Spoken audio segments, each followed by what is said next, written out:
Y la mascarilla, esa sí la había cambiado, y la mascarilla, pero venía defectuosa, entonces yo me la coloqué. Y en lo que estaba atendiendo el paciente, la mascarilla se me cayó. Y yo me la volví a poner, pero no me dio tiempo. La paciente tosió, y me tosió en la cara.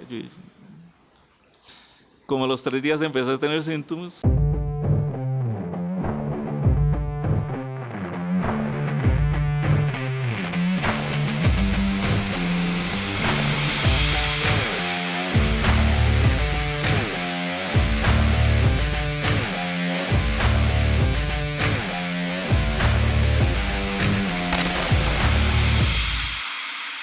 Saludos, señores. Jóvenes, Buenas. saludos. ¿Está en orden? Don Isaac, ¿Todo bien? bienvenido. Hoy tenemos un episodio que de verdad sabemos que va a dejar bastante provecho, mucha enseñanza, algunas anécdotas con, con mucha parte, mucha experiencia, ¿verdad? Por parte del invitado que nos acompaña el día de hoy. Y pues muy contentos, Eric, de verdad que muy contentos. Ahora, en un rato, tal vez yo quisiera compartir ahí unos números que estuvimos viendo del tema de la interacción de la gente, cómo ha venido evolucionando el proyecto, ¿verdad? Y que eventualmente, pues, lo que queremos es eso, mejorar en conjunto con las personas, ver qué es lo que más les gusta, qué es eventualmente lo que podemos traer acá al proyecto para mejorar. Y pues obviamente cada vez irnos nutriendo más con más invitados, ¿verdad? Y que obviamente ir desarrollando más a profundidad los temas.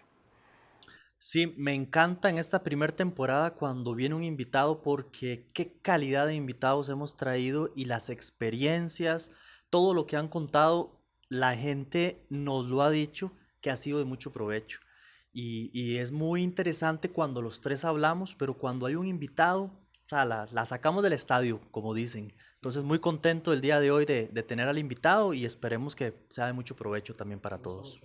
Bienvenido, Isaac, porque es tan chiva escuchar anécdotas, ¿verdad? De todo este tipo de temática, todo lo que vaya en torno a lo que es la cultura defensiva, que la parte médica no queda por fuera de la cultura defensiva. Entonces, vengo a escuchar.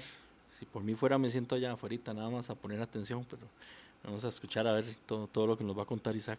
Antes de darte la palabra, Isaac, comentarles un poquito a la gente la temática del día de hoy. Isaac, gran persona, gran amigo, excelente instructor. Hemos tenido ahí la posibilidad ya de compartir un tiempo, Isaac. Y nada, hoy nos traes bastante material, bastante contenido, ¿verdad? Que espero que se extienda a lo largo de otros episodios. Y pues nada, contanos un poco, Isaac, de tu perfil, presentate un poco para que la gente también te vaya conociendo. Buenas tardes. Hablando de perfiles, en Costa Rica tenemos una problemática inmensa con respecto a eso. El gobierno pasado anuló muchos decretos, entonces eso ha creado una confusión. Y aparte, la comunidad civil tiene mucha confusión en lo que son perfiles, estándares de cuidados y demás. Entonces es importante aclarar en primer lugar cuáles son los grados de capacitación en la atención extrahospitalaria. Lo primero que se quisiera aclarar. De acuerdo a la formación hay un nivel comunitario y ese nivel comunitario es conocido como IPA o Introducción a Primeros Auxilios, que son talleres de 8 a 16 horas, que es dirigido a la comunidad para reaccionar en caso de una emergencia con una primera respuesta in situ con el mínimo equipo posible. Y está el PAP o EPA, básico en primeros auxilios, ya lleva un poquito más de anatomía, un poquito más de reacción, con un poquito más de equipo, demás. Y está el asistente en primeros auxilios. Ese es el nivel más básico de atención hospitalaria desde el punto de vista de la capacidad para abordar en ambulancia. ¿Okay? Entonces, la confusión empieza ahí. A veces cuando alguien aborda en ambulancia, cree que es paramédico, pero no es así. Entonces puede haber un problema en la actuación de ellos, de hecho. ¿Por qué? Porque aunque la primera respuesta es tan importante, porque el primer eslabón es el más importante de todos, Y lo explico con una frase del doctor Nicolás Sen, que él dijo: la vida de todo paciente depende de quien pone la primer curita. Entonces, cualquier error en una primera intervención puede ser irreparable, inclusive en un hospital. Entonces, es importante que entrenemos bien a las personas que dan primeros auxilios. El asistente en primeros auxilios puede hacer maniobras como abrir vía aérea, hacer inmovilizaciones, colocar oxígeno, que dicho sea paso es el único medicamento que puede poner un asistente en primeros auxilios. ¿Por qué digo que es un medicamento? Porque a cualquier de toda droga tiene efectos secundarios. Poner menos de lo adecuado puede matar al paciente, poner más puede matar al paciente. Entonces es importante que el asistente en primeros auxilios maneje el dedillo. Cuando tuve el honor de ser instructor de Eduardo, siempre se los dije. Siempre les dije: manejen esto, porque esta es la clave para que sean buenos asistentes en primeros auxilios. El abrir vía aérea, el saber qué medicamentos poner, son detallitos que salvan vidas.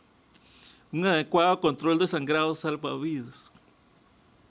Eso se llama estándar de cuidado, eso es el marco legal en el que cada quien puede actuar y hasta dónde puede llegar.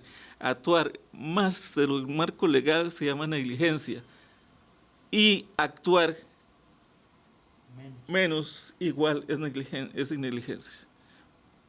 ¿Por qué? Porque la omisión o olvido mata. La impericia es cuando sos entrenado en algo pero dejas de practicar y de repente lo que debo volver a hacer, eso es impericia. Eso también mata, y en todo nivel se puede llegar. Entonces yo siempre le decía a Eduardo y a sus compañeros: practiquen, vean, vayan, tomen signos, háganlo, porque de ustedes depende la vida. Ahora, desde el punto de vista de la seguridad, el oficial de seguridad en toda empresa la primera respuesta siempre. Por lo tanto, yo considero que en toda brigada, la primera persona que debe tomarse una brigada de emergencia es el personal de seguridad. Porque ellos son los que responden. Usted va a un banco y alguien se desmaya, el que le cae es el oficial de seguridad. Va a una fábrica y el primero que llega es el oficial de seguridad. Y muchas veces no le toman importancia y mandan al gerente, mandan a cualquier otro, y el oficial de seguridad, que es el que realmente va a responder, no responde. Entonces, Isaac, eso es muy importante. Isaac, disculpa que te interrumpa. Sí. Con respecto a la parte tuya, digamos, ¿cuál fue ese primer paso que vos diste en la parte de la formación en atención prehospitalaria? Contanos cómo empezó ese camino que ya tiene varios años. Mira, yo empecé estudiando enfermería. Estudiando enfermería en la Universidad Adventista de Centroamérica, en Alajuela. Pero donde me di cuenta que era entre 4 paredes, me dejó gustar la idea de estudiar enfermería. Y un compañero me dijo que él se iba a inscribir para ser paramédico. Y yo lo primero que pregunté es: ¿qué diantres es eso? Entonces me dijo que lo acompañara. Y fui con él a la Universidad de Costa Rica. Dejé mis papeles, hice el examen psicométrico y me llamaron que estaba aceptado e ingresé. Ingresé en un mundo totalmente diferente. Ingresé con una parte que se llama asistente en emergencias médicas. En este momento ya no lo dan a nivel universitario. Era un curso que dura 1 año, 6 meses de teoría y 6 meses de práctica, que se hace rotación en el Hospital San Juan de Dios, en el Hospital de Cartago, Más Peralta, porque el Hospital Más Peralta tiene mucho profesionalismo en el parte de partos principalmente, entonces ahí no se ve la parte de ginecobstetra, que es la parte práctica. Y el San Juan de Dios pues es un hospital de primer nivel, entonces aprendimos técnicas ahí de cuidado del paciente y ahí aprendemos cómo entregar paciente, cómo tratar pacientes asmáticos y demás. Y la práctica hospitalaria la hicimos en la CONCER, la central de Cruz Roja, con instructores maravillosos que realmente tuvieron paciencia enseñarnos cómo atender un paciente. Y recuerdo, quisiera contar una historia muy interesante. Recuerdo una vez que nos llaman a atender en La Juelita un caso de un señor con una crisis de hipoglucemia, y que porque tenía días de no tomar el medicamento, y el trabajador social nos llama y vamos a buscarlo, y viene el señor corriendo, subiendo las gradas, y detrás viene el trabajador social ahogado, algo así como yo cuando subo gradas ahorita, y sacamos el equipo e íbamos a atender al que venía atrás, al trabajador social, y dice, No soy es yo. él. Y el señor estaba así como todo deportista, y le hicimos la glicemia, y la glicemia estaba en low. O sea, low es una glicemia por debajo de 30, es algo que, y el paciente estaba consciente, orientado y alerta. Le ponemos el electrocardiograma, es un aparato que mide la función cardíaca, y tenía un ritmo acelerado que se llama taquicardia supraventricular paroxística. Eso quiere decir que se acelera mucho y por sí solo se hace como desaparece. Entonces era interesante porque cada vez que intentábamos poner el medicamento se normalizaba. Le pusimos varios sueros y no revertía. Entonces ahí fue la primera vez que vimos una triada que se llama la triada de Whipple, que es para determinar hipoglucemia. Entonces ese paciente no tenía una hipoglucemia, lo que tenía era un cáncer de páncreas no detectado. El paciente a los días fallece por la hipoglucemia. Entonces es importante al nivel de asistente en primeros auxilios, de asistente en emergencias médicas, el pensamiento crítico, el pasar de algo que ya no es como aquella receta, si hacemos aquello, si pasa eso, hacemos esto, sino que ya empezamos a razonar un poco más en qué puede tener el paciente. Entonces nos entra la fiebre de si fuera paramédico yo podría hacer esto. Entonces terminamos el asistente en emergencias médicas y viene el técnico de emergencias médicas. Esa era una carrera de año y medio más. Más el año. ¿Ah? Un año más año y medio. Un año más año y medio. Ese era un año de teoría donde se ve anatomía, fisiología, ginecobstetra, un montón de cosas. Y rescate vertical, vehicular. Y luego la práctica nuevamente, San Juan de Dios, Vaz Peralta de Cartago, y tuvimos el honor de tener dos doctores que estaban en el Calderón, entonces nos dejaron rotar en el Calderón, pero eso fue algo así como que, fue como guau, un guau impresionante. En el Calderón es donde están las situaciones más de pronto riesgosas o más seguidas por la cantidad de gente que atiende. ¿O es parecido en todos los centros médicos? Quizá en realidad los hospitales se pelean en que somos el mejor. Lo que pasa con el Calderón es que por centro de atracción vienen gente de Coronado, Guadalupe y demás. Y usted sabe que en los cuadros, por ejemplo, eso le da por dar problemitos. Entonces hay emergencias un poco interesantes.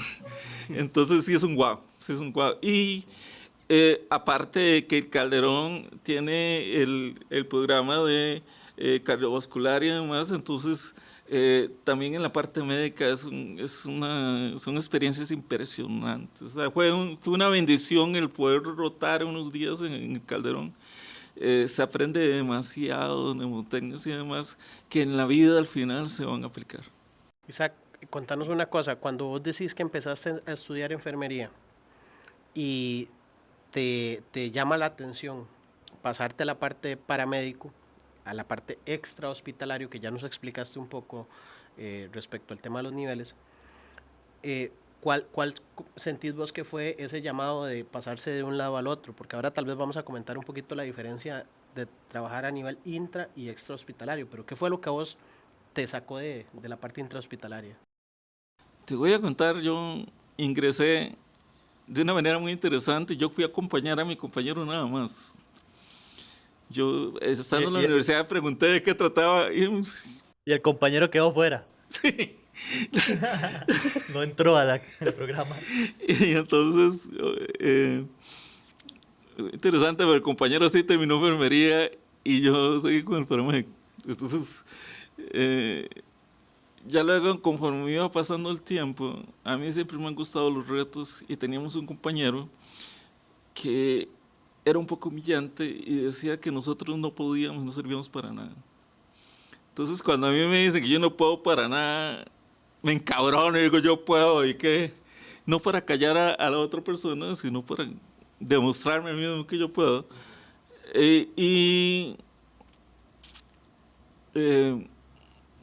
Pues, este mae, ¿qué le pasa? Yo puedo y se acabó. Entonces me esforcé y agarré ahí toda la mano de Dios primero, ¿verdad? Y ahí me esforcé, estudié, con un perfil bajo siempre llevo un perfil bajo porque considero que el andar con un perfiles así de elevados puede hacer que el que mucho sube pronto cae, ¿verdad? Entonces fui a aprender de todo y de todos. Entonces aprendí de mis compañeros, aprendí por medio de este compañero la clase de compañero que nunca quería ser y aprendí de algunos docentes la clase de profesor que nunca sería. Entonces de otros aprendí la clase de docente que quise llegar a ser y eso fue formando mi vida profesional y personal en general.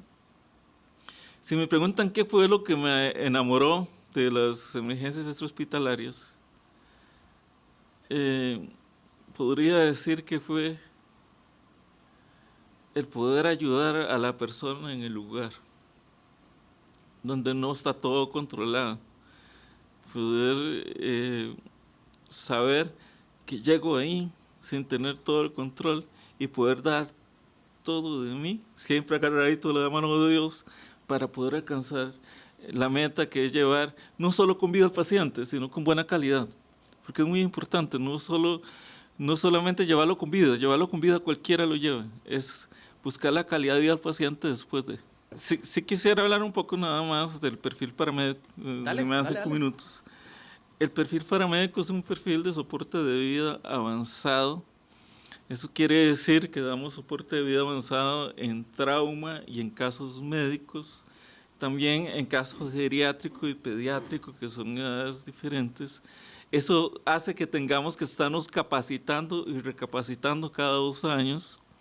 Eso hace que tengamos que estar enseñando porque es parte de nuestro perfil. Y con la certeza de que nadie nace aprendido. Por eso tenemos que tener la paciencia de que si no sabe, yo tampoco sabía.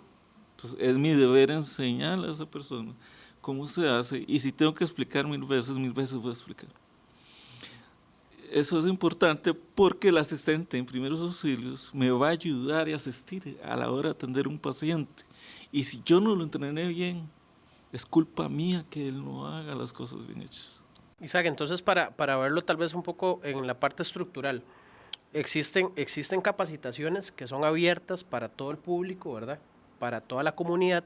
Existen ya niveles que entregan competencias a partir de asistente en primeros auxilios y estas personas son coayudantes de la parte profesional del paramédico, que es el que se encarga de dar una atención de un soporte vital avanzado, ¿cierto? Sí, por definición el paramédico es un profesional con capacitación técnica universitaria afiliado o protegido por un colegio profesional, en este caso el Colegio de Médicos y Cirujanos de Costa Rica. O sea, para ser paramédico se requiere el grado de tecnólogo, que en este momento en Costa Rica existen 3 grados de tecnólogo, que es técnico en emergencias médicas, diplomado en emergencias médicas y bachiller en emergencias médicas.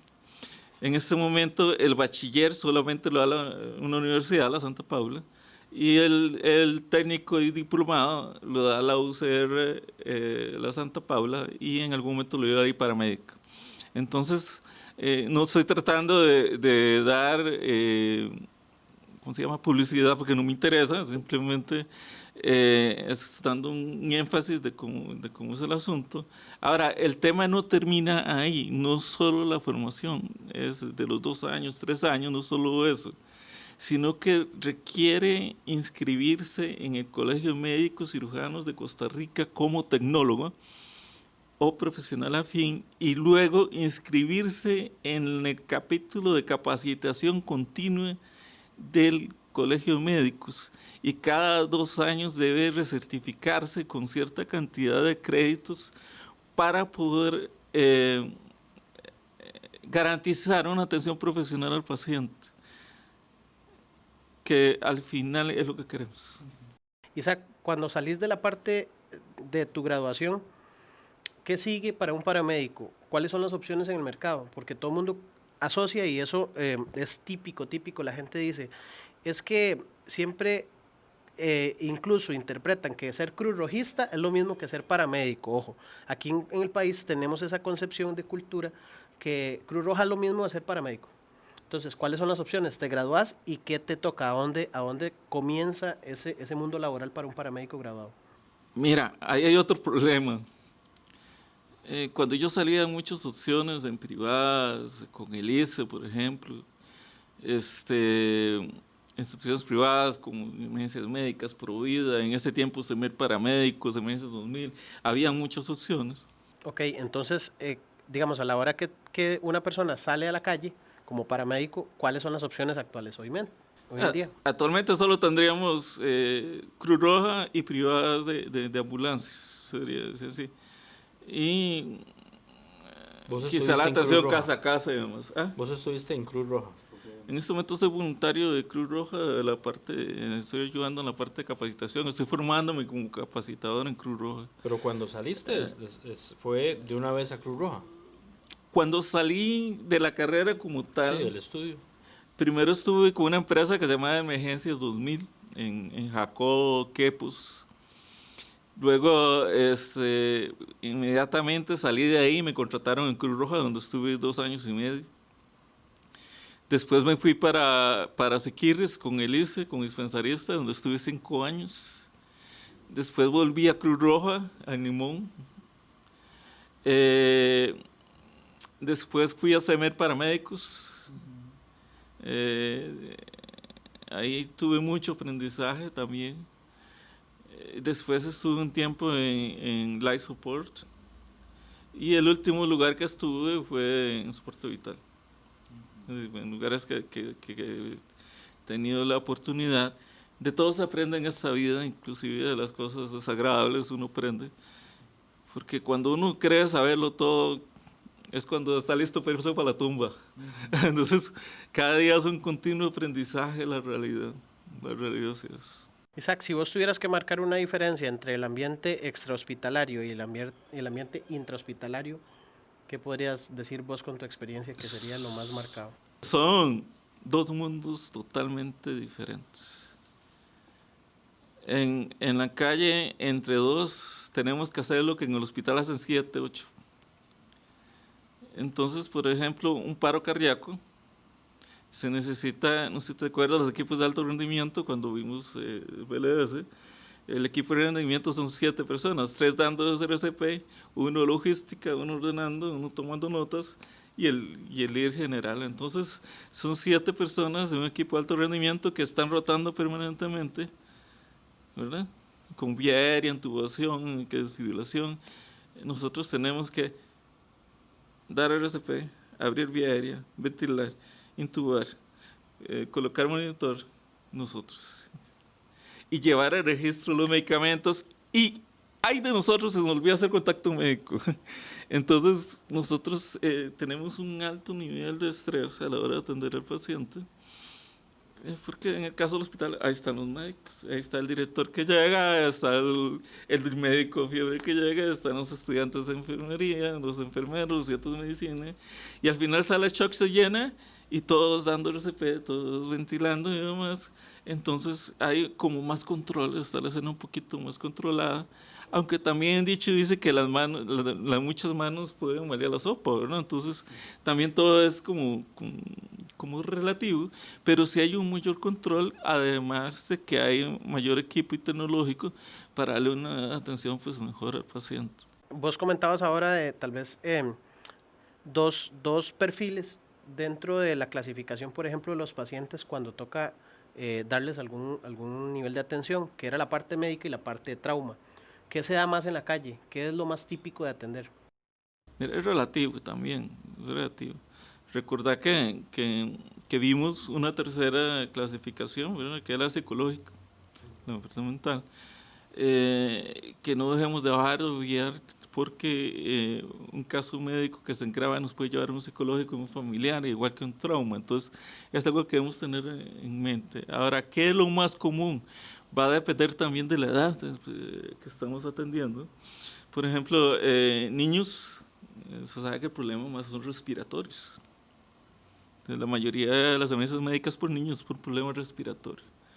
Estamos hablando de lactantes de 0 a 1 año, o inclusive hasta los 8 años. Si estamos hablando de niños desde el año hasta el inicio de la pubertad, pues ya en la pubertad empiezan a subirse árboles y les da por caerse, entonces vemos traumas importantes.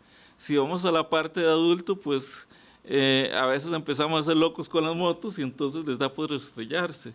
Si vamos al adulto mayor, entonces ya venimos arrastrando alimentación y se da por caerse, le da por enfermarse con eventos cerebrovasculares. Entonces, en realidad es relativo, aunque la gente cuando piensa en paramédicos, cuando piensa en ambulancias, piensa en traumas. Piensa en traumas, piensa en heridas, sangre. Sangre, sangre, pero en realidad, si es algo rico para trabajar es un caso médico, porque te hace pensar. El trauma, pues, el paciente inconsciente que se cayó de las gradas tiene lesión cervical, hasta demostrar lo contrario, movilizamos, llamamos al hospital. Se llama restricción de movimiento espinal. Entonces, aunque la gente piensa que es solo eso, en realidad el trauma encierra mucho más que eso. No existe tal cosa como inmovilizar por protocolo, hay algo que se llama restricción de movimiento espinal o inmovilización selectiva, o sea, es un criterio para inmovilizar. Y es algo que debemos educar a la población en la actualidad, que yo en lo personal eso lo enseño desde el IPA. ¿Verdad? ¿Por qué? Porque hace poco me pasaron un video de un partido de fútbol, por ejemplo, que le ponen al jugador un collarín cervical y el collarín súper grande, se ve que el tipo está jalando aire y lo llevan caminando y lo alzan, lo suben al pick-up y lo hacen sentado. O sea, si no tenía lesiones, se la causaron con una mala atención y eso lo deja, ¿qué? Un mal criterio, una mala formación. Entonces, es importante el hacer conciencia desde la comunidad hasta paramédicos, médicos e inclusive las leyes. Ahora, una base de precedente aquí en el país, en donde eventualmente, lo hemos conversado en otras ocasiones, se podría generar toda una escuela en Costa Rica, es precisamente en la parte de trauma a raíz de accidentes de tránsito, porque los ticos somos expertos en matarnos en los carros y en motos. Entonces, Isaac, ¿vos crees que verdaderamente se esté haciendo, y si no se está haciendo aquí, a lo interno, ese nivel de avance o de estudios, a qué se debe? Mira, si Esteban y Eduardo y Eric, si me permiten ser duro, en Costa Rica somos bien mediocres. Tenemos un carácter bien mediocre y el problema de ser tan mediocres es que nos limitamos y autolimitamos, porque Costa Rica tiene material para hacer escuela y no solo en temas de práctica, no solo en temas de trauma, en temas médicos. Somos uno de los países número 1, por ejemplo, en enfermedades cardiovasculares. Pues tenemos mucha experiencia en ese sentido. En cáncer, en casos de cáncer y demás, tenemos experiencia en ese sentido. Tenemos material para hacer escuela en trauma, tenemos en casos médicos, en casos geriátricos, pero nos limitamos no hay voluntad, mismos. Hay mucha autolimitación y lamentablemente a nivel legislativo también hay un freno que nosotros mismos permitimos porque no tienen ni idea de lo que se hace en la calle. Entonces nosotros tenemos material para hacer una escuela Y espero con este esfuerzo de los compañeros paramédicos y poder contribuir en algún momento en ese esfuerzo también, podamos hacer una escuela, y es mi sueño antes de morir que eso se hace. La verdad es que ese es mi sueño, hacer una escuela acá en Costa Rica, que sea una escuela que se proyecta a toda Centroamérica, más allá de Aja, que la escuela costarricense es una muy buena escuela, pero no veo voluntad de organización. Pero la lucha está, y los que estamos, pues a lucharla. Isaac, tal vez quería, aprovechando toda esa experiencia, preguntarte concretamente, si tuvieras que pensar te voy a tirar así, 2 anécdotas. Una, digamos, y yo sé que a través de los años va a ser muy difícil tal vez pensar en una sola, pero una que vos decís que fue tal vez lo más gratificante como paramédico en esa labor que ustedes realizan, y 2, ¿cuál crees que haya sido tal vez la llamada o el trabajo más duro que te haya tocado? Una llamada muy difícil que cuando vos te acordás de eso, fue una experiencia muy dura a nivel de lo que te ha tocado en todos estos años. Mira, qué duro, porque hubo una atención que la atención en sí no fue gratificante, sino que 6 años después lo fue. Me llaman a atender a una paciente con cáncer terminal, y cuando llegamos estaba en paro, no sé, la trabajábamos. Yo puse al hijo a dar RCP, y el hijo daba RCP y le luchamos por cerca de 45 minutos. Pero al final se declaró fallecida la señora. Yo no quise ir a seguir prestando servicios, sino que me declaré en fuera de servicio por un momento, y me quedé hablando con el hijo y decirle que se quedara con los recuerdos lindos de la mamá y que siguiera luchando para hacer orgulloso a la mamá. 6 años después me lo encuentro, y era mi director médico, y me dijo: yo estudié medicina porque usted una vez atendió a mi mamá y se quedó hablando conmigo. Entonces, eso fue de verdad impresionante. Me miró las lágrimas, me dijo eso, ver que fui inspiración para alguien. Entonces indica que mi trabajo estuvo bien hecho en ese sentido. Y la segunda pregunta, una situación dura. En un hospital de La Mancha de San José, no voy a decir el nombre, pero queda camino Coronado, en una clínica. Cuidado porque Esteban es coronadeño. Estamos el barrio. Sí, en esa clínica nos llaman, en ese tiempo trabajaba para SEMER Paramédicos, y nos llaman a atender a hacer un traslado de una paciente. Nos dicen nada más que acaba de parir, es lo único que nos dice, tener un bebé. Al llegar a la cena estaba la señora flácida, completamente pálida. Y yo me le quedo viendo, y está la galena caminando alrededor y diciendo: es que ha perdido mucha sangre, y dándote una cátedra de lo que causa la pérdida de sangre, pero no estaba ni tocando a la paciente ni haciendo nada. Entonces yo llegué y me le quedé viendo a la paciente, le digo: doctora, está pálida, está cianótica, no tiene pulso. ¿Qué significa eso? Es que por haber perdido tanta sangre. Sí, doctora, no me interesa, que no tiene pulso. ¿Qué significa eso? Y digo: bueno, doctora, con permiso. Entonces ya empezamos a dar el RCP, coloco el monitor. Estaba en un cuadro que se llama fibrilación ventricular. Entonces, cuando el corazón está caótico, tembloroso, eso requiere defibrilación, que es una carga eléctrica médica. Entonces ya cargo y le pongo, y seguimos con el RCP. Y trabajamos y trabajamos y trabajamos. Y ya cuando estábamos todos cansados, ya dijimos: se trabajó, ya había hecho esta historia. Doctora, depende de usted, declare la fallecida, ¿qué hacemos? Y en eso lloró una bebé. La bebé más preciosa que yo había visto hasta ese momento. Digo hasta ese momento porque ahora la bebé más preciosa es mi hija, ¿verdad? Pero No era papá todavía, entonces. no, todavía no, ni siquiera había, sí era papá, pero de mi chiquito. Ah, ok. Entonces llegamos y Y la niña lloró. Entonces yo respiré profundo y volví a empezar a darle RCP. Y seguía dando RCP, la niña lloraba y no volvió. Entonces ya la declararon fallecida. Y me devuelvo, y cuando voy caminando, saliendo con la camilla, pensando en cómo pudo haberse muerto esa señora. ¿Qué pasó? ¿Por qué no la trabajaron antes? ¿Por qué no la estaba trabajando cuando llegué? Y me acuerdo, la niña acaba de nacer, no creo que le hayan dado nada de comer. Por el tiempo que me cuentan que tuvo evolución, ya tiene por lo menos 2 o 3 horas de no comer, así que lo más probable es que pronto entre en hipoglucemia. Entonces no va a ser una muerta, sino 2. Entonces me devolví corriendo y le dije a los médicos que me hicieran una referencia para llevarla al hospital de niños.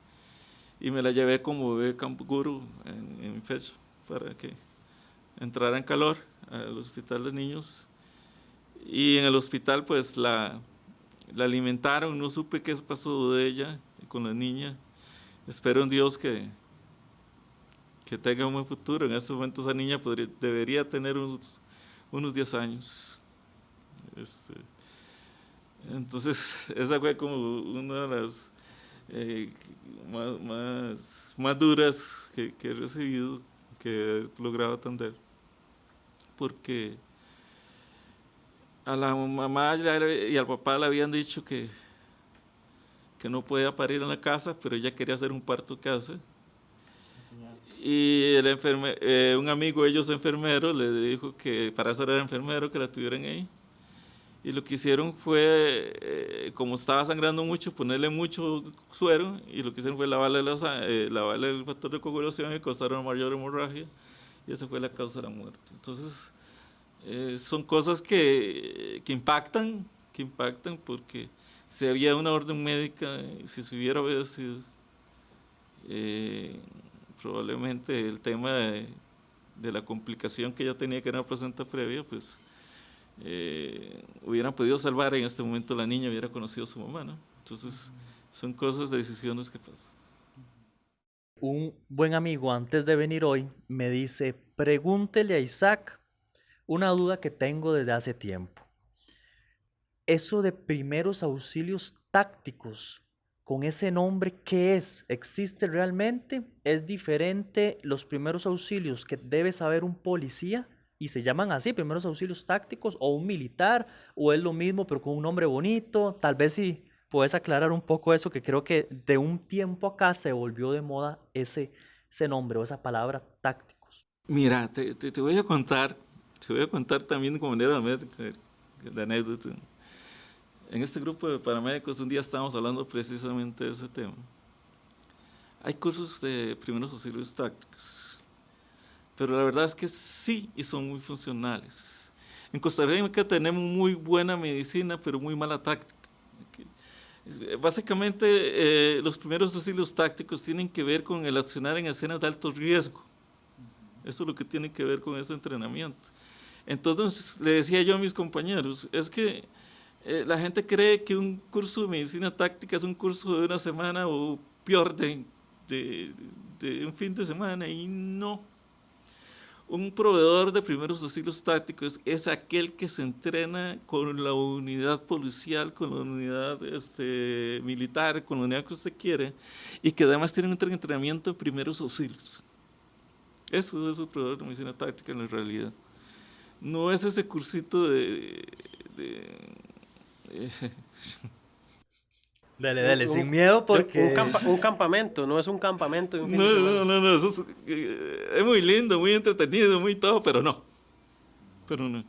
Es como que yo llegue o intente decir que soy experto en armas porque llevé unos fines de semana de un curso. No. El problema de esos primeros auxilios tácticos es que la gente cree que por un curso de fin de semana ya sabe primeros auxilios tácticos, y no. Alguien que sabe primeros auxilios tácticos es alguien que tuvo un entrenamiento y mantiene un entrenamiento de años en esa área. Lo que nosotros aprendemos en un curso de fin de semana son principios que nos van a ayudar a mejorar la medicina que ya llevamos, pero no nos hace proveedores de medicina táctica. Pero a la hora de atender al paciente, sea un civil, un policía, un militar, un paramédico, la atención es la misma. Lo que cambia es el contexto, digamos. Es el contexto, porque el contexto tiene que ver con escenas de alto riesgo. Aunque hay ciertas cosas de la medicina táctica que lo que busca es agilizar la atención, que sí ayuda a la hora de mejorar la manera como atendemos al paciente. Sí, sí son importantes los cursos, pero es muy peligroso crear falsas expectativas. Eso es el peligro. Pero la educación y la capacitación continua son importantes a todo nivel. Eso sí sería un poco de primeros auxilios tácticos, se lleva una continuidad, pero un solo curso no. Aquí, Isaac, para tal vez apuntar algo en ese tema. Por ejemplo, si nos vamos a la parte operativa, hablando ahorita de la consulta que hace Eric, de la parte de la famosa llamada medicina táctica, pasa algo. Aquí Cruz Roja no entraría a un escenario de esos necesariamente donde hay armas de fuego hasta que no haya un aseguramiento de la escena, ¿cierto?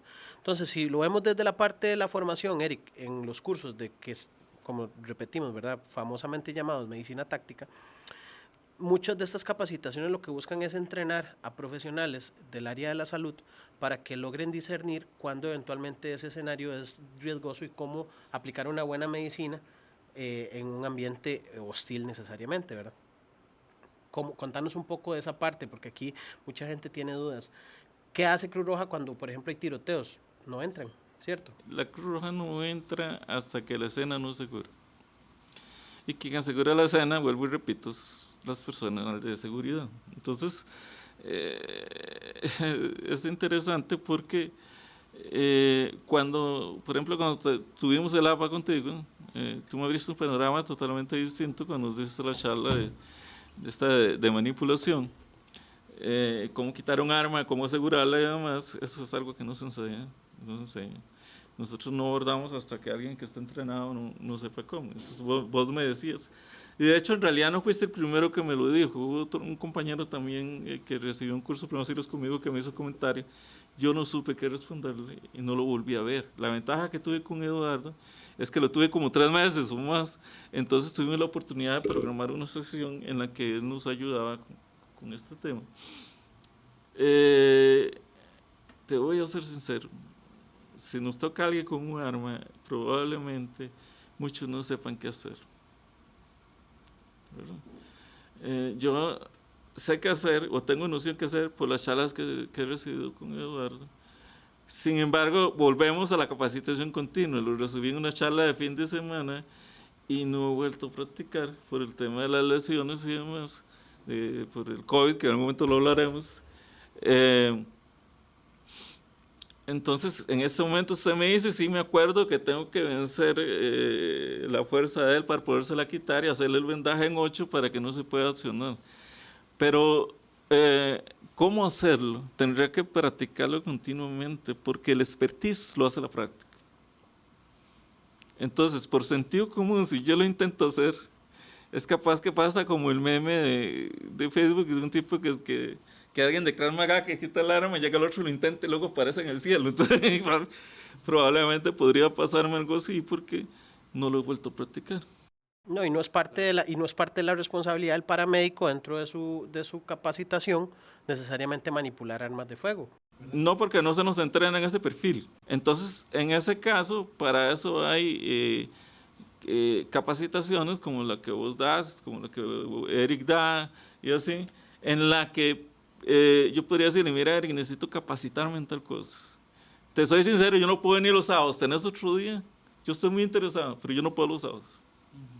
Entonces alguien me dice, mira, vamos a hacer algo y lo hacemos, porque a mí me interesa como cosa personal dar una mejor atención a mis pacientes, que puedo decir herido, saber cómo atenderlo. Un guardia de seguridad herido. O no más, yo prometí ayudar a quien fuera, inclusive el victimario, se ocupa ayuda, tengo que saber cómo desarmarlo antes de atenderlo. Perdón, para entender bien eso, porque me parece que es bastante interesante. Eso que mencionas vos, de que Cruz Roja no aborda hasta que esté asegurada la escena, ¿eso es como una máxima o eso es en función de cómo se presenta? Digamos, por dar un ejemplo, digamos, me tengo que defender con mi arma, resulta que abatí al agresor, yo resulté herido también y tengo un sangrado importante. En ese tipo de escenarios, ¿Cruz Roja entra o espera, por el simple hecho de que haya armas de fuego de por medio, espera hasta que llegue fuerza pública? Porque ahí también es donde entra también muy importante la parte, digamos, de uno mismo como portador, saber, obviamente no va a poder resolver cualquier tipo de sangrado, pero saber qué hacer por lo menos en atención propia, portar los equipos que tal vez me puedan ayudar en una situación así, más si es el caso de que Cruz Roja no vaya a entrar, porque, y lo pregunto porque, bueno, hace no mucho había salido una nota que decía que el tiempo de respuesta de una unidad policial puede ir hasta en los 40 minutos porque no hay recurso, ¿verdad? Entonces, si yo tengo que esperar para que alguien me atienda ahí hasta que llegue fuerza pública, pues ahí me voy a morir, ¿verdad? Entonces me genera la duda de si eso es algo como una regla establecida de que no entran hasta que haya aseguramiento de la escena, o si se ve seguro, por lo menos se ve que, digamos, yo ya guardé el arma, el otro está abatido, no se mueve y estoy sangrando, llega Cruz Roja y me pueden atender o no hasta que llegue fuerza pública. Mira, te voy a contar. Cruz Roja tiene una máxima que dice primero yo, segundo yo, tercero yo, dice que alguien yo. Eso es orgullosamente tico y orgullosamente falso. Lo que dice la normativa internacional es, primero yo, está bien, porque soy importante. Segundo, mi compañero, porque mi compañero es una extensión de mí mismo. Entonces nos protegemos uno al otro. Tercero, víctimas potenciales, porque es mi deber evitar que haya más víctimas. Y último, la víctima, porque ella es víctima. Eso es lo que dicen las normas. Ahora, con respecto a lo que me estás diciendo, sí, hasta que se declare la escena segura, no deberíamos abordar. Te voy a dar unos ejemplos del porqué. Alajuela, nos llaman a atender un paciente que le pegaron un balazo, literal, fue un balazo. Y cuando llegamos, doy la orden a los estudiantes que no se bajen hasta que no nos avisen que está segura. Viene un señor y dice que es que se le subió la presión a la mamá, que si le puede ir a ayudar, entonces la muchacha sin besar se baja y viene un policía corriendo y nos dicen que nos vayamos, que la escena se tornó insegura otra vez. Entonces el conductor arranca, se va para atrás y cuando llegamos, y fulana, es un broncón para mí, porque yo era que iba a cargo, la fulana se bajó nada más se bajó. ¡Qué bota! Sí, entonces ya cuando nos volvemos resulta que quien pegó el balazo fue el hermano y la que se subió la presión fue la mamá. Entonces ella se vio envuelta en el arranconazo del hermano que otra vez se enojó. Entonces gracias a Dios no dio más, pero sí la saqué de servicio el resto de la noche como por 2 semanas. Entonces es importante que analicemos que otra máxima es el saber escuchar y acatar órdenes. Okay. Otro ejemplo, en Limón, Siquirres, un lugar que se llama Fuente Negro, nos llaman a atender un paciente envenenado por plomo. Entonces llegamos y el tipo pues tenía un balazo en cada triángulo de la muerte, ¿no? Uno en la cara, otro en el pecho y otro atrás. El tipo definitivamente lo quería matar. Y evidentemente cuando llegamos no habían signos y estaban los policías jugando con el celular, ni cuenta de lo que estaba pasando. Cuando llega alguien y me toca y dice, sí, y me dice, si se muere usted se muere, y yo, el tipo está muerto. Entonces lo subimos a la ambulancia. Okay, si se muere el que estaba con los disparos, entonces te dijeron, si se muere él, se muere usted también. Okay. Entonces lo subimos a la camilla, y estaba muerto, pero lo subimos. En la camilla lo intubé, le puse monitor como si estuviera vivo y le puse la alarma para que sonara como si estuviera latiendo. Pero ya estaba muerto. Sí, y me lo llevé para el hospital. Y le decía así. Me lo llevé. ¿Qué le dice? Y me lo llevé y lo entregué en el centro médico, ¿verdad? Y lo entregamos en el centro médico y le dijimos, viene muerto, pero pasó esto y esto y esto. Ya nos vinimos. Al otro día llegamos y había encerrado balazo la clínica de Siquirres. Entonces, Esas son las razones. Y eso que probablemente en esos tiempos no estaba el asunto tan caliente como ahora, ¿verdad? Ahora debe ser todavía cosa peor andar en la calle. También tengo un colega que fue al revés, le dijeron si ayuda, usted se muere. Entonces, también están los dos casos, ¿no? Si lo salva, se va usted entonces. Qué complicado, ¿verdad? Sí, porque eso es otra cosa muy complicada, que es no solo es el abordaje ahí, sino las personas que están cerca. Me imagino que imaginándome tal vez una escena como la que vos contabas, que digamos llega la ambulancia al lugar, pero ustedes no se pueden bajar porque no es seguro, pero me imagino tal vez la gente del barrio instando o familiares, pero aquí está, bájese, ayuden, que necesitamos que nos ayuden, y de ellos no pueden porque no pueden bajarse porque no es una zona segura. Entonces me imagino que esa presión también de la gente, que la gente quiere que está Cruz Roja ahí, que hagan algo, y no se puede, entonces debe ser bien complicado también. Sí, son cosas de cosas, ¿no? Una vez recuerdo, yo cometí algo que no debía haber hecho, ¿verdad? Comenzando en esto, le estaban dando una sopa muñeca a un muchacho que estaba pasando por la calle de los puños, ¿verdad? Y de los pies. Entonces yo me acuerdo que me metí por debajo de todos y jalé al tipo de los pies y lo boté y me lo jalé y me lo subí a la ambulancia. Y cuando los tipos se dieron cuenta, se estaban pateando de ellos y ellos estaban en el hospital. Entonces ahí yo pude haber sido víctima, sí, también, claro, ¿verdad? Entonces fue una actuación que primero actué y después pensé. Suele pasar, por ejemplo, hay ocasiones en que uno en el papel dice no actúe hasta que no esté seguro, pero en la realidad uno siente esas ganas de ayudar. Entonces, sí, hay una vocación ahí que me imagino que también jala mucho sobre lo que son protocolos y guías y reglas. Me imagino que el hecho del tema de la vocación también a veces lleva tal vez a tomar decisiones que no sean las mejores, pero... Una vez estábamos hablando también entre los paramédicos que aunque el papel diga misa, a veces las cosas que parecen sencillas funcionan, y es lo que importa. Isaac, apuntando a lo que vos decís, para darle un cierre tal vez a esa parte de la medicina táctica y estos cursos, muchas veces el aprovechamiento que tal vez sí se le reconoce a este tipo de capacitaciones es que tal vez sí le abren un poquito el campo de visión, ¿verdad?, a personas que tal vez no tienen esa percepción de la realidad de lo que es el campo o situaciones a las que eventualmente no se ven expuestas. Claro, el ambiente táctico va muchas veces ligado necesariamente al tema de ambiente hostil cuando hay armas de fuego o violencia por medio. Sin embargo, muchas de estas guías sí son aplicables, por ejemplo, a desastres naturales, atentados terroristas y demás, ¿verdad? Entonces, tal vez para ahí hacer esa acotación. Pasa muy similar, Isaac, o lo podríamos ver así, qué sé yo, un accidente de tránsito y pegó con un poste el vehículo, cayó el poste y hay tendido eléctrico en la escena. Riesgo ahí. Claro, entonces, si en otro escenario estábamos hablando que tenían que haber policías de por medio, ahora aquí tienen que haber especialistas en la parte de medio, correcto. Entonces, es lo mismo, o sea, ningún paramédico se va a arriesgar, eventualmente a ingresar a una escena en donde hay un riesgo eléctrico asociado, ¿cierto? Nada más tal vez para dejarlo ahí como un ejemplo.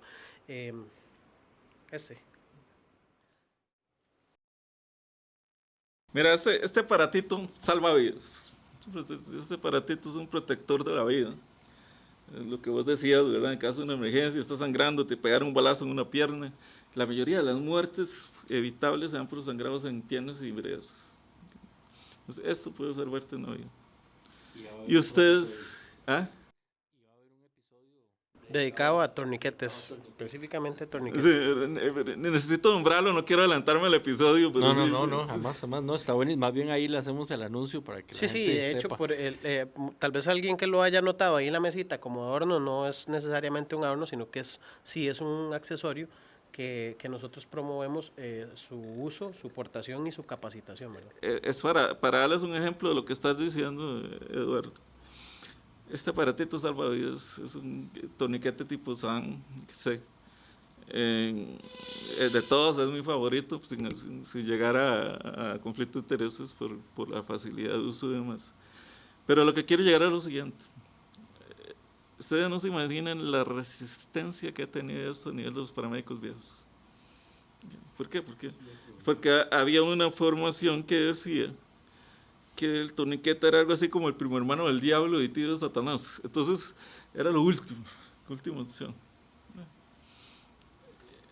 Pero las guerras demostraron que era útil para controlar sangrados y se pasó de 96 muertes de cada 100 por una herida en una pierna a solo 4. Y las muertes se comprobó que eran porque cuando llegaban a atenderlo ya el tipo estaba tostado, ya tenía los opilotos encima, no había nada que hacer, ¿verdad? Entonces, y cuando había una pérdida de extremidad, no era por el torniquete, sino por la gravedad de las lesiones como tal, una explosión de mina antipersonal, un dispositivo explosivo no accionado que penetró, entre otras cosas. Entonces, es cierto, a nivel táctico se llevó, pero como bien apuntas, en un desastre natural, esto no solo sirve para control de sangrados, sirve para liberar a una persona que ha sido presionada de sus piernas y evitar que por un síndrome de recirculación de la sangre y la liberación de toxinas haya un envenenamiento de y el paciente muere inmediatamente. Entonces, esto salva vidas, no solo para controlar los sangrados. Entonces, un accidente, una persona prensada necesita torniquete para poderla liberar. No sé si vieron el video de un tipo que anda en motocicleta y se pone a rayar y raíz, le pega un carro negro. Ese tipo necesita torniquete. Entonces, ahí aplica un poco de lo que hablábamos antes también de los famosos primeros auxilios tácticos. Entonces, la resistencia es en base a que dicen, es que ahora creen que todo por torniquete, no, hay un criterio cuando tocar torniquetes. No me voy a extender ahí para no quitar el campo de cuando hablemos específicamente de ellos, pero si se tiene el criterio y se sabe, salva vidas. El collarín cervical, si no se sabe cómo poner y se pone, más bien causa más daño. Entonces pasa lo mismo con todos los implementos. Entonces sí tenemos que tener cuidado y la formación y el expertise de saber cómo colocar un torniquete, y saber que no nos corresponde a nosotros quitarlo, sino por un cirujano. Hay una técnica para quitarlo que no voy a adelantar, pero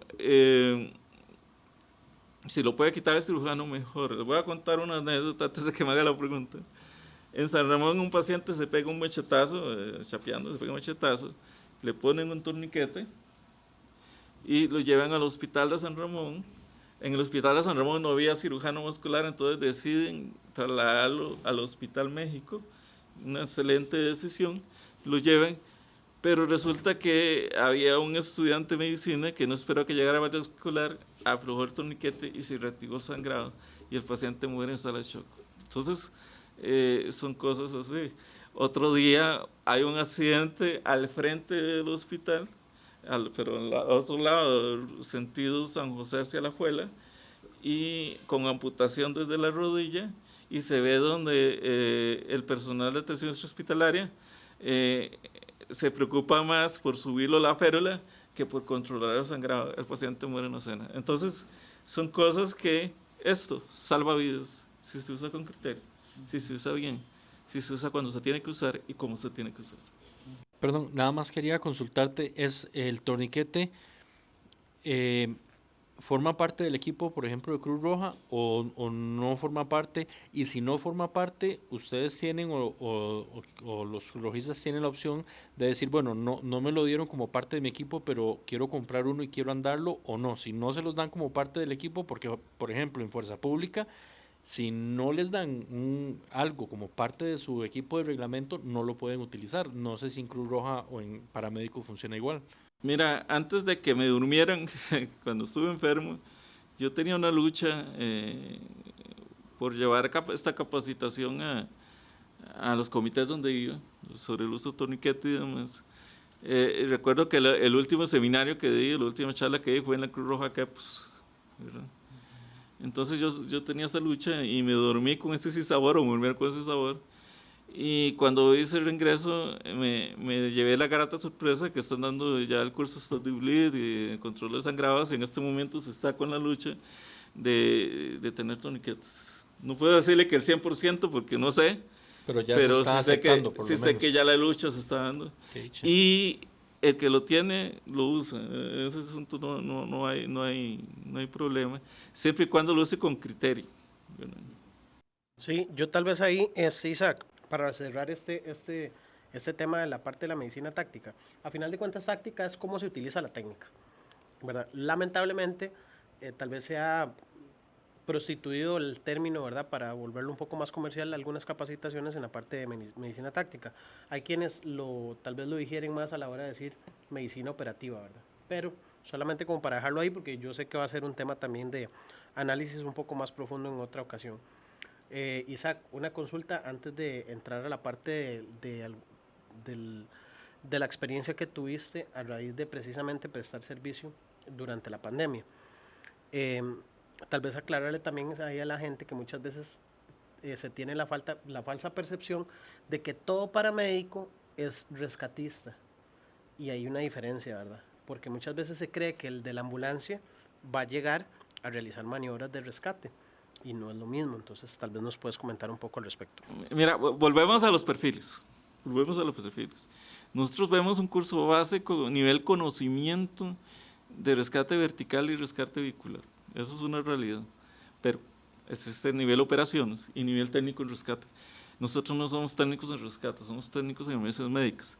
Ya, si quiere ser técnico en rescate, vaya a TICS y otras instituciones que dan eso, porque se quiso especializar en rescate.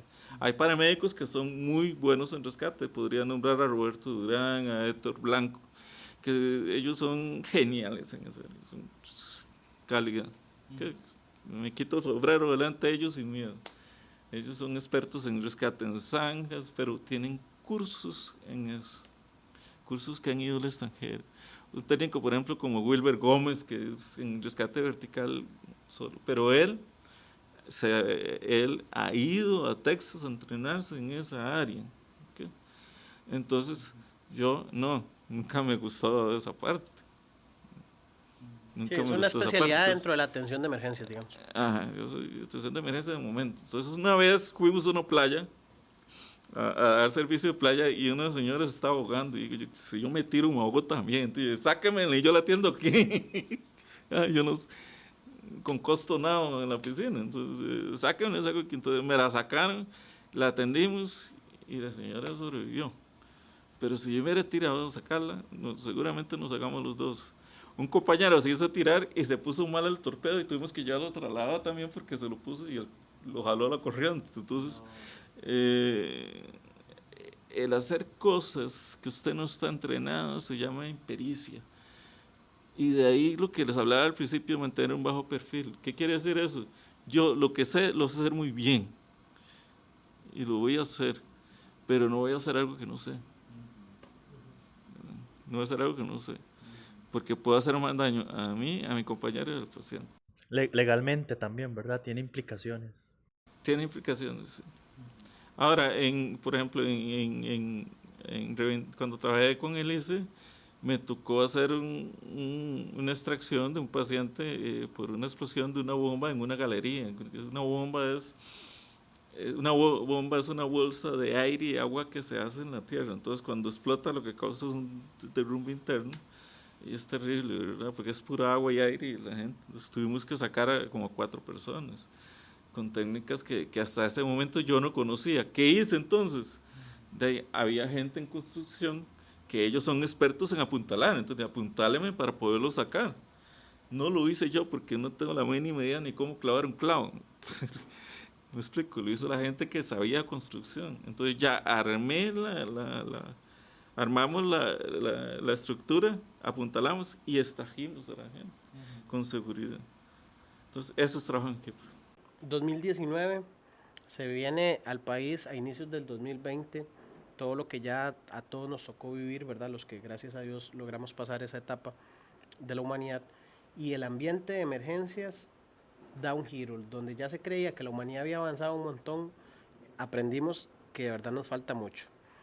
En el ambiente extrahospitalario te toca estar en ese frente de batalla, que se ve donde verdaderamente se valoró mucho, gracias a Dios, el trabajo, ¿verdad?, de médicos, enfermeros, paramédicos y demás. El personal de salud y seguridad verdaderamente sacó la casta, podemos decir. Vos estuviste ahí. Contanos un poco cuál fue tu experiencia y obviamente cuáles fueron las consecuencias que tuviste que pagar a nivel personal estando ahí en ese frente de batalla. Hay un antes y un después de la pandemia, definitivamente. Definitivamente ningún otro gobierno podría decir que atravesó algo igual. La ILCOR y la Comisión Australiana del Corazón son los primeros en lanzar la medida que habla del equipo de protección ideal y mínimo. Siendo precursora de esto la Comisión Australiana. La Comisión Australiana dice entonces que lo mínimo era lentes, mascarilla mínimo 95 y guantes de alta densidad. Una protección media adicionaba además mangas largas y una bata. Y la protección máxima es lo que se llama el overdrive o 360. El overdrive o 360 que abarca un traje que parecía así como de blanco, que parecía como de marciano, ¿verdad? Más la mascarilla completa, que esa fue la protección más adecuada que se pudo encontrar. Entonces, cuando hablaba de una persona con riesgo, se llegaba un momento en el que se tenía que usar todo el traje completo, completo. Cuando nosotros atendíamos a un paciente en paro cardíaco, por ejemplo, cualquier otro paciente, si no tenía mascarilla, las guías decían que teníamos que ponerle una mascarilla nosotros y continuar con la atención. Entonces, resulta que los trajes son algo caros y no todas las empresas cambian el traje que es desechable en todo momento. Y algunas empresas pues hacen a los trabajadores o hacían a los trabajadores usar el mismo traje hasta 10 veces o más. Para esa atención ya yo tenía cerca de 13 veces de usar el traje, ya está roto, estaba. Y la mascarilla, esa sí la había cambiado, y la mascarilla, pero venía defectuosa, entonces yo me la coloqué. Y en lo que estaba atendiendo el paciente, la mascarilla se me cayó. Y yo me la volví a poner, pero no me dio tiempo, la paciente tosió, y me tosió en la cara. Como a los 3 días empecé a tener síntomas, terminando la guardia, y tuve que irme a la casa en Uber inclusive, porque no podía casi ni caminar de la razón. Y fui a la clínica, ya yo sabía, que me hicieron el examen, ya sabía que tenía COVID. Era muy típico los síntomas, si un enero con síntomas así, no hay de otra, ¿verdad? Y entonces, 3 días después volví a ir al hospital porque me dijeron que fuera si me sentía mal y me dijeron que fuera solo si me estaría muriendo y me mandaron para la casa. 5 días después volví a ir, el día de mi cumpleaños precisamente, 19 de enero. Y le dije, bueno, usted me dijo que viniera cuando me estuviera muriendo y literalmente me estoy muriendo. Tenía una oximetría en 89, eso es una hipoxemia, un nivel tóxico de bajo de oxígeno. Y me pusieron un dispositivo de alto flujo, una mascarilla, una cánula de alto flujo para poder ventilar. Y me trasladaron a Siaco. Ahí estuve cerca de 20 días y luego me intubaron. Y bueno, yo le digo a mi esposa, me dormí en enero y me desperté en julio. Estuve 7 meses y medio ahí con una traqueostomía. Luego me costó meses, como 2 meses de terapia física con la prima de mi esposa y con mi esposa y todo el esfuerzo de mis hijos y la familia. Y con la ayuda de Dios, agarraba la mano de Dios como siempre, ¿verdad? Dios que es bueno y lo protege a uno en todo momento. Entonces empecé a poder caminar nuevamente y de ahí aquí estamos, ¿no? Gracias a Dios aquí estamos. perdí audición y demás, pero estamos en la lucha, estamos en la lucha. Entonces hay un antes y un después de la pandemia.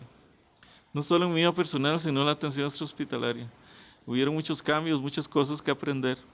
En palabras de Arjona, muchas locuras se cometieron. De pronto todo era de WhatsApp y inventaron 1000 géneros y los sellos y demás. Y al final lo que importa es que ojalá que los cambios que vengan sean para mejoría en la atención. Que hagamos conciencia del antes y después. Y estamos viendo otra pandemia que es la injusticia social también, en donde estamos en guerras de colegiales, donde se ven apuñaladas a nivel colegial y demás. Es importante introducir la educación en primeros auxilios en colegios, en escuelas, y ahí sí cabe la capacitación en táctico, porque estamos hablando de amenaza activa, entonces eso es hostil. Estamos hablando también de la posibilidad de un terremoto, un evento sobrenatural que afecte un colegio. Eso es primeros auxilios tácticos, ahí sí entra. O primeros auxilios en lugares remotos, ahí entra. Yo no entiendo, por ejemplo, no debería nombrar instituciones, pero no entiendo, por ejemplo, un PANE que no acepte una formación de sangrado de primeros auxilios en sus lugares, cuando es una necesidad imperante porque salva vidas. Entonces, ¿cuál es la política de supuestamente proteger y salvar vidas si no se les entrena en ese fin? Entonces, eso es algo que a mí en lo personal me preocupa. Isaac, voy a irme un poco a lo personal, si me lo permitís, hermano. Yo recuerdo que vos estabas en el hospital, yo tenía a mi papá hospitalizado también.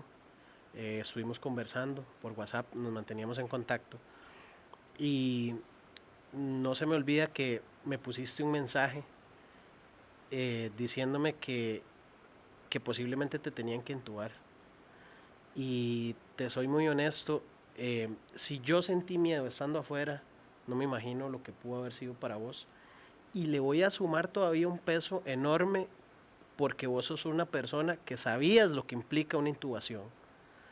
A nivel personal, vos como persona, ¿qué fue ese momento, hermano? ¿Qué nos puedes contar? Mira, eso fue como un maremoto, un terremoto y un huracán y un sifón al mismo tiempo. Mira, habían intubado a una persona a la cama a la par y a los 5 minutos le habían declarado fallecido. Me cambiaron de cuarto y pasó lo mismo. Y me dicen que me van a intubar, yo ya me morí. Y si sobrevivían, sabía que tenía que esperar a que los relajantes musculares dejaran su efecto después de intubarme, que probablemente depende del tiempo intubado, de durar encamado mucho tiempo más. Sabía la cantidad de medicamentos y sabía que si se ponía una sobredosis lo que me podría causar, la interacción de medicamentos. Entonces en mi mente empecé a conectar el asunto y pues mi primera respuesta fue: no quiero que me intuben. Entonces llamaron a mi esposa y ella dijo: no le hagan caso, tuve los seguros Polipox, se los dijo. Y ya cuando volvieron yo llegué y claro, donde ya llegó seguros Polipox, entonces según la ley, como mi mente no estaba al 100%, otra persona podía decidir por mí. Y es la única persona que podía decidir por mí a nivel legal, es mi esposa, por estar casados. Entonces ella tenía la última palabra. Y cuando volvieron, pues se dieron cuenta que probablemente no estaba tan bien porque estaba pensando en otras cosas, porque decía: sí, mejor intúbenme, ustedes son los que saben. Yo sinceramente, respirar era muy doloroso, nada estaba funcionando, entonces respirar era doloroso. Yo sabía que sí necesitaba que protegieran la vida aérea, pero los antecedentes de 4 intubados, 4 muertos me decían que... Entonces, de hecho, luego ese mismo día que me intubaron, me trasladaron al Calderón Guardia, que fue una oración, una respuesta a una oración de mi esposa, que si yo iba a vivir, que me trasladaran al hospital, que me sacaran del SIACO y me trasladaran a cualquier otro hospital, pero que me sacaran de ahí. Entonces, me mandaron, hicieron una prueba. El problema de mi intubación es que probablemente por mi contextura, la sedación no pegó por completo, pero la relajación sí. Entonces no estaba 100% dormido, pero no podía moverme. Entonces yo vi cuando llegaron la gente con los trajes y me perforaron en la clavícula de abajo para ponerme las mangueras. Vi cuando llegué al Hospital Calderón y me metieron en la zona de desinfección. Vi cuando me sacaron el tubo y me se acercaron para volverme a sacar, y me di cuenta de muchas cosas. Yo cuando me daba cuenta de quiénes iban al hospital y quiénes no, en todo momento. Lo que sí perdí fue mi percepción de tiempo, espacio. Eso sí, o sea, de tiempo más que todo, de si era día o de noche. De hecho, me costó mucho recuperar eso, de noche, el sueño y demás. Y fue parte de la problemática de tanta medicación, ¿no? Pero sí, realmente eso fue como una serie de desastres naturales en uno solo. Fue terrible. Eso básicamente lo que te llevó fue a tener que dejar las canchas, hermano, a dejar de abordar. Y contanos actualmente cómo te ha ido con ese tema. ¿Cómo fue tener que dejar un poco lo que es la atención? Mira, eso es, realmente me ha causado un poco de tristeza, de depresión, porque es una vocación, ¿no? Entonces alguien me dijo, usted tiene habilidad de enseñar, reinventes, enseña a otros a salvar vidas. Entonces me comuniqué con la división de capacitación y dije, yo quiero capacitar, le conté mi caso a la directora regional y estamos en el proceso de enseñar y de formar. Estoy aprendiendo porque esto de la tecnología es un desastre. Entonces es realmente esto de webinar y de Teams y de Zoom y todas esas plataformas son un mundo totalmente diferente. Es una monstruosidad. Pero poco a poco se va creciendo, se va aprendiendo y lo importante es siempre querer aprender.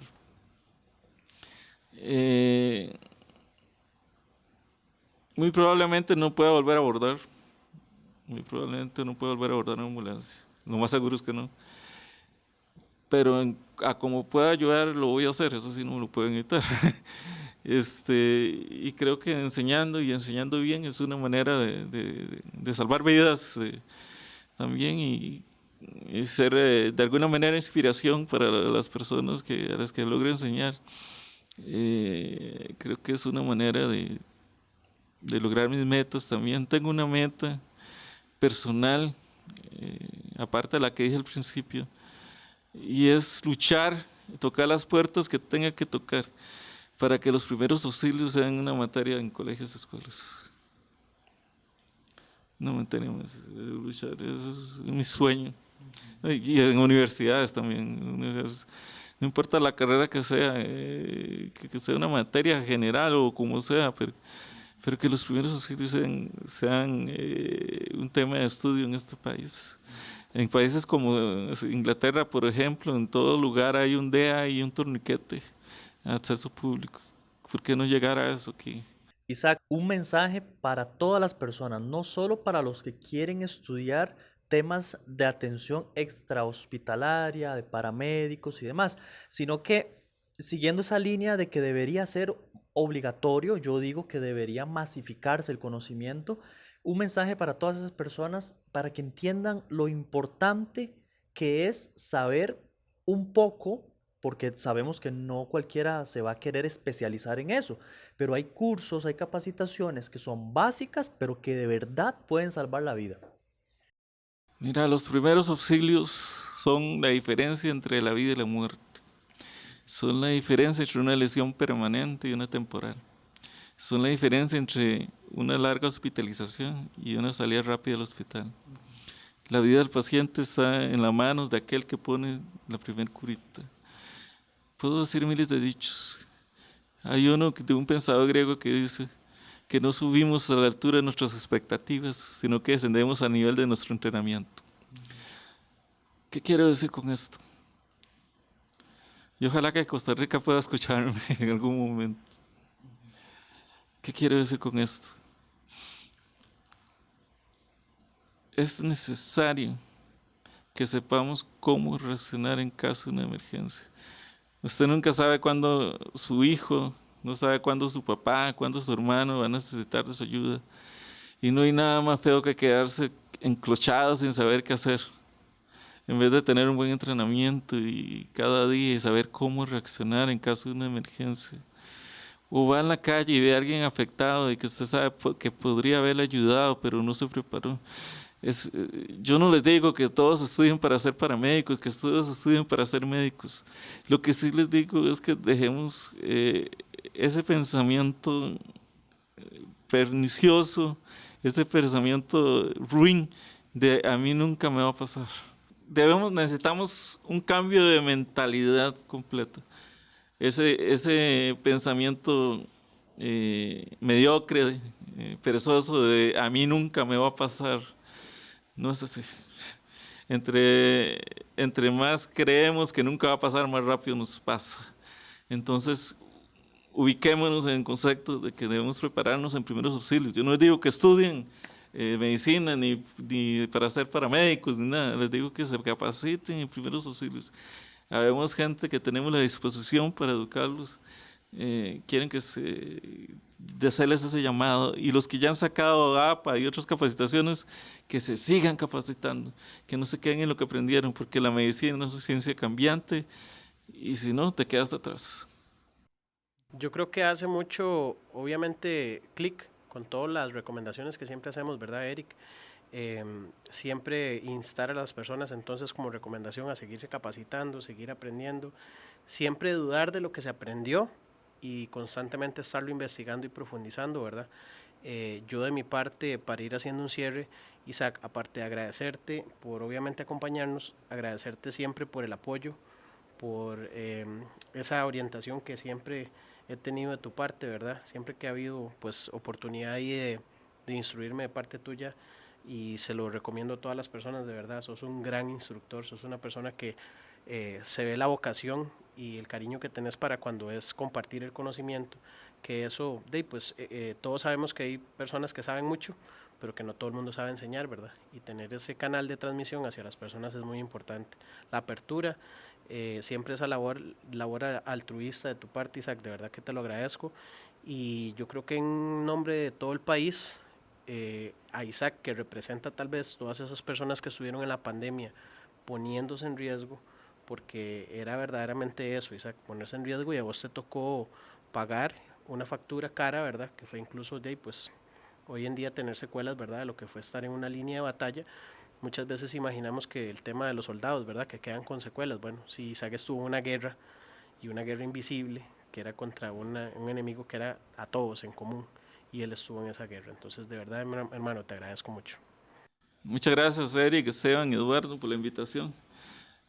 Ayer le decía al grupo de APA, les decía que un buen facilitador es el mejor estudiante. Entonces, nosotros siempre estamos en continuo aprendizaje, y es parte de no conformarse. Entonces, es otro llamado también a los que dan atención hospitalaria y hospitalaria: no se conformen con lo que aprendieron, sigamos estudiando y creciendo. A mí me duele no poder volver a abordar, pero eso no significa que no me siga especializando. Eso no significa que no quiera seguir estudiando, porque en cualquier momento tendré que ayudar a alguien, y para eso nací, y si logro salvar una vida, habrá valido la pena vivir. Muchas gracias. Muchas gracias, Isaac. Sabemos que la gente va a valorar mucho esas anécdotas, esa experiencia, y ojalá que el mensaje cale en las personas, porque de verdad el tema de los primeros auxilios, del control de sangrados y todo esto que tiene que ver con la atención de una persona para ayudarle a salvar su vida en un escenario, en un evento, en un trauma, en una situación médica, de verdad que todos deberían conocerlas, todos deberían tener una noción de qué hacer en X situación. Imagínense, Eduardo, Esteban y amigos, que hay gente que no sabe todavía cómo reaccionar ante la llamada al 911 que se debe hacer, empezando por ahí. Segundo, hay gente que cree que sabe hacer cosas, solo porque ha visto un video, ha visto tele, y también hay que tener mucho cuidado con eso. Bueno, igual, muchas gracias a Isaac, porque Isaac viene desde bastante lejos, ¿verdad? Entonces, sabemos que no es sencillo llegar hasta acá y sacar el rato y todo eso, entonces, pero sí sabemos que Isaac siempre tiene esa disposición de ayudar, de contar, de enseñar, porque lo hemos visto en las otras interacciones que hemos podido tener con él también. Entonces, muchas gracias por el rato. Me parece que fue bastante interesante y nos deja, digamos, bastante conocimiento de cómo funcionan ciertas cosas que mucha gente desconoce por esa mentalidad, como comentaba Isaac, de que no, a mí nunca me va a pasar, entonces tal vez nunca profundiza en temas tan básicos, tal vez por ejemplo el tema de los portadores de arma, en un tema tan básico como, bueno, yo porto mi arma, pero ¿qué pasa si tengo que usar el arma y necesito atención médica? Son cosas que tal vez mucha gente no piensa o no analiza, y hay muchas cosas ahí de cómo funciona el tema de Cruz Roja, cómo funciona abordajes que hacen ellos y todo eso, que igual ahorita no era el episodio para tocarlo, lo mencionamos así por encimita, pero creo que eso da para luego más adelante conversar un poco más a fondo sobre cosillas ahí que se tocaron como por encimita y que me parece que son importantes para todos, los portadores y para la población en general, y ahí pues iremos a retomar algunas cosillas, ahí en algún momento pues tendremos la compañía de Isaac. Claro, yo para ir dejando ya el cierre, mencionarles que acá en el ISEC hemos procurado traer esos procesos formativos, ¿verdad? Es tanto así que ya algunos de los técnicos cuentan dentro de su programa con formación en primeros auxilios, ¿verdad, Eric? Uno de ellos es, por ejemplo, el técnico en armería, que ya cuenta con un módulo específico, ¿verdad?, en temas de control de sangrados y temas afines de primeros auxilios, porque siempre que hay armas de por medio, tiene que haber el conocimiento de cómo atender una supuesta emergencia, ¿verdad? Eso primero, a modo de anuncio. Luego agradecerles a todas las personas que nos han estado apoyando con el proyecto, ¿verdad? Dejarlos siempre instados a seguirnos apoyando, darle un like, las visualizaciones creo que vamos bien, vamos en aumento, pero tal vez falta un poquito de esa interacción, ¿verdad? Un comentario, un like, igual el dislike también vale. Si a alguien no le pareció algo del video y lo tiene que comentar, se agradece, porque también de eso nos nutrimos, y que eventualmente parece mentira, pero en YouTube, que es la plataforma que utilizamos para la visualización del podcast como tal, todo eso cuenta. Entonces, pues, ¿qué ganamos con que las personas le den tal vez un like? Que va a tener mayor alcance, que vamos a lograr llegar a más personas, ¿verdad? Y temas como estos, Isaac, es fundamental hablarlos y que la gente los escuche, que la gente verdaderamente se interese y muchas veces botar mitos, ¿verdad?, que están en torno a estos temas. Eso por la parte del podcast. Por la parte de la frase, yo me voy a quedar hoy con la frase que comentó Isaac, ¿verdad? Entonces nada más la voy a parafrasear por encima, porque de hecho era la que traía. Siempre que hacemos el cierre del programa, del episodio, se comenta una frase. Y gracias, Isaac, porque fue en palabras tuyas la primera vez que la escuché. Y dice que el destino del herido descansa en las manos de quien aplica el primer vendaje. Nicolás Sen. Igual, la recomendación siempre va a ser a las personas: motívense a seguir mejorando en estos temas, porque, como decía Isaac, y como lo hemos visto a lo largo de varios episodios, cuando toca hacer respuesta en una situación de esta, somos nosotros los responsables, ¿verdad? Esas personas que estamos al frente de la protección de los seres queridos. Y nada, en un tema de atención prehospitalaria, primeros auxilios, es vital saber qué es lo que estamos haciendo para hacerlo bien, porque puede hacer la diferencia incluso de un mal procedimiento, como bien lo mencionó Isaac. Gracias a todos verdaderamente por seguirnos apoyando. Creo que hemos llevado una primera temporada de episodios de la mano de la mejora, de buenas recomendaciones, buenos amigos que nos han dado opiniones al respecto, y venimos con más episodios esperando siempre obviamente traerles mejores cosas. Don Eric, don Esteban, si tienen algo que apuntar. Listo, por mi parte estamos. Muchas gracias a todos por seguir apoyándonos, y esperen el próximo podcast, que va a estar muy bueno también. Muchas gracias, señores. Muchas gracias a todos. Gracias, Listo. nos vemos. Hasta luego.